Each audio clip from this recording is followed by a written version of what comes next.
linebackers, Jake Matthews, Michael Barden, and representing the offense today, offensive lineman Cody Creason. Go ahead and address your questions to the guys. Jake, what went wrong on that 2-point conversion?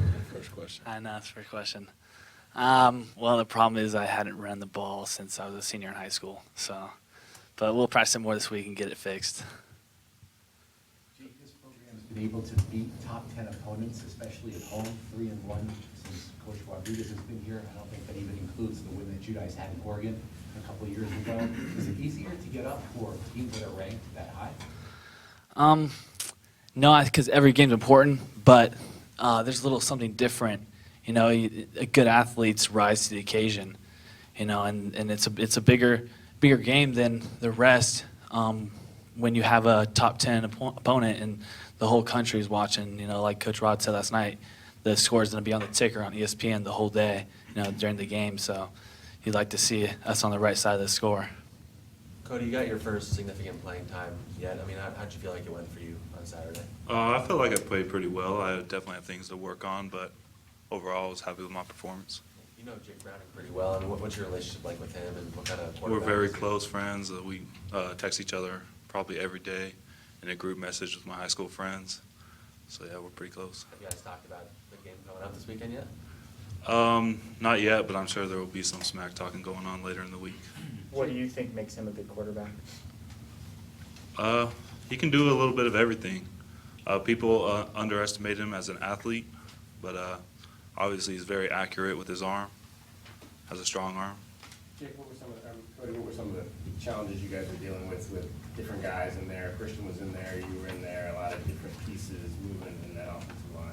Yeah, I wouldn't say there's very many challenges with that. You got to be ready to play your position, do your job, and it doesn't matter who's to the left or right of you. You just got to do your job.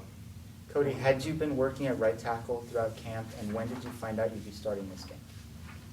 I worked a little bit of right tackle, a couple practices, but not much. And I found out just a couple minutes before the game that I was going to go when Gerhardt was hurt. Cody, this is a Washington team. Their first string defense hasn't allowed a touchdown so far this year.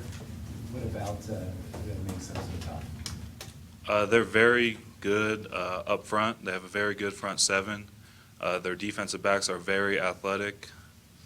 And, yeah, they're just strong and physical all around the field.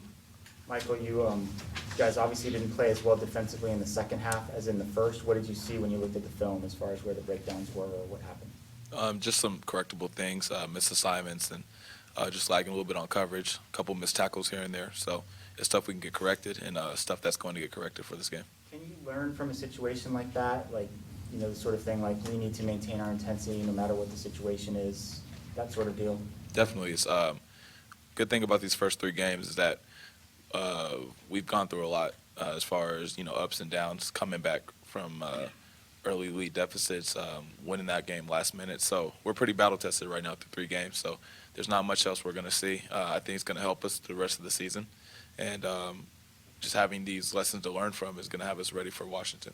Michael, as a guy that played in the North, what have you seen? What change have you seen in this Washington program since Peterson got there and the way that they've been able to now get into the position where they are? I think before Washington's always had athletes offensively and defensively. And Coach Peterson, he continued to have those athletes, but as well just create a better culture over there. And I knew a few guys. I grew up with Travis Feeney. Played Pop Warner with him since I was 9 years old. So talking to him, and he's with the Steelers now, but talking to him, he really liked the culture that was created there. And the guys they brought in, they just changed their work ethic more than anything. But they're a physical team, and they play really well, and they play disciplined. And they're going to be a big task for us. But I'm excited, and I know my guys are excited, and we're ready to play. Sorry. Michael, can you elaborate a little bit more on the challenge Jake Browning presents when you see him on film? Oh, yeah. So last year when we played him, our game plan was kind of to take advantage of him because he was a younger guy, and he didn't have that much experience. But watching him on tape now, I mean, it's like a 180 as far as the poise he has, the way he commands the offense, and the way he makes accurate passes and gets his team down the field to score. So it's going to be a big challenge to compete against this guy, but I'm excited. And it's the first Pac-12 game, and our guys are ready for Pac-12 play, and it just gets everybody excited. Question for either or both of the linebackers. The world kind of discovered J.J. Taylor Saturday night, but you guys went against him in practice throughout the month of August. What did you see from him in practice, and is what you saw kind of what everybody saw on Saturday? So I think it was probably the first or second day. We were doing one-on-ones. We do one-on-ones every day with the running backs, and a couple guys went against JJ. I went against JJ, and he shook me up and caught a beautiful pass. And Nash really started paying attention. I was like, this guy's going to be good. I think a lot of people underestimate him because he's small and because he's a freshman, but he's starting to turn. He's showing that doesn't matter, like a lot of guys have before him, and he runs hard, and I really appreciate him, and he works hard. So he's going to be a great player. If I told you that he timed his last 40 on that 61-yard touchdown run, it was sub 4.2, would you be surprised? I wouldn't. He had some acceleration going into it. So Have you seen him on video? I mean, have you seen any of the tapes of what he could do before you actually met him and he got on campus? I didn't know who he didn't was. know, yeah. He's so much younger than me. What was he born? Probably like 98. I was born Yeah. 94 or something like that. So, I just got here and didn't know who he was. But, I mean, he has everybody's attention now. How did, Cody, in your view, obviously it was your first game, but Brandon's still pretty young. What kind of command does he have of the offense as far as leadership and? He's a very good leader. He has he's a very smart quarterback. I don't think a lot of people think of him like that, but he knows what he's doing out there, and he's just a smart quarterback, and yeah, he's good.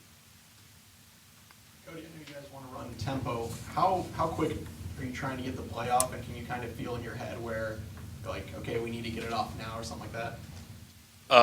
We want to go very fast, as Coach Rod always mentions. The faster, the better. So as long as we're not going too fast where we don't know what we're doing on offense, but overall we want to go as fast as we can. Is there a time limit in between plays what you want? No, not a specific. Cody, what's most fun for you as a lineman having a back like JJ who can kind of do what he does? Well, I like at the beginning of the game when we just kept running the same play over and over and over again, running down the middle. That's the funnest time as a lineman, just going to hit the defense in the mouth time after time. And with a back like JJ, you don't really have to block it perfectly for him to squeeze out of there and make a long run. So that's always fun to block for a guy like that. Any more questions for the guys? Yeah, for the linebackers, how would you guys assess the defensive lineman production through the first 3 games? I think they've been great. Yeah. I think they've been doing a really good job of doing live movement and stunts. Parker Zellers, Sonny, of course, Fish, and Belknap. Belknap and Luca. All those guys have been doing a really good job of moving so that we're able to run free and make fill the lanes. I think they did a great job this last game as well. They listen to us too. When we tell them which way to go, and they always listen, and that helps us to, determine their gaps so we can make fits off them. Now, Washington's defensive line or offensive line is pretty big up front. Do you guys make any different adjustments as opposed to the first 3 games? We're just going to keep doing what we're doing. That's the thing. Like I said last week, our defense is pretty versatile. It's versatile enough to where we can we don't have to change too much to play any type of style. So we could adjust to the spread. We can adjust to pro style. We can adjust to 22 personnel. And I think that's what makes this defense great when it's executed right. Michael, how would you describe the difference between the intensity of week 3 and the intensity of week 4 when Pac-12 starts? The intensity is always going to be there, of course.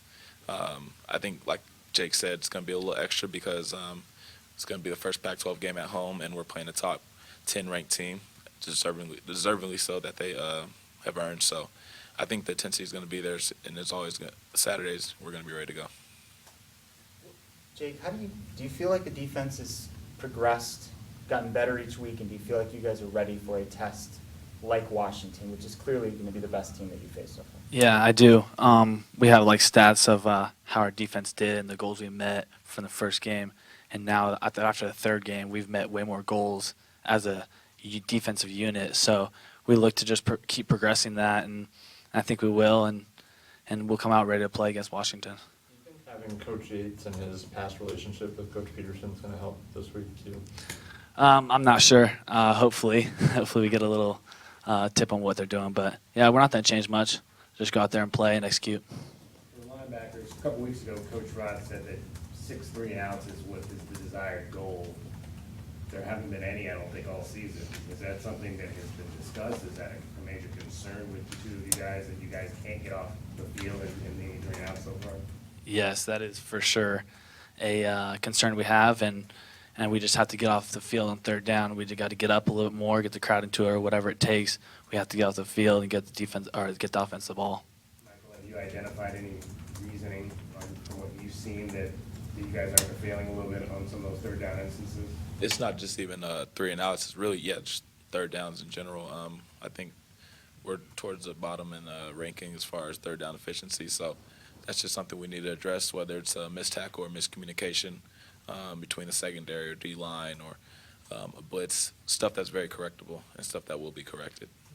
Does Coach, I know he was very upset about the penalties. Obviously, you guys didn't commit them, the other guys did. But does he do things in practice to punish you if you commit a penalty, or create some incentives for not committing penalties or anything like that? I mean, I think we all know what's right from wrong. So just having that penalty enough, we know we're hurting. The guys know they're hurting the team, or so I think that's enough to where nothing really has to be said. Guys already know what to do. I mean, we're all grown men up in here, so we know what we can do, and we know what not to do. And Coach Rod does a good job instilling that in us.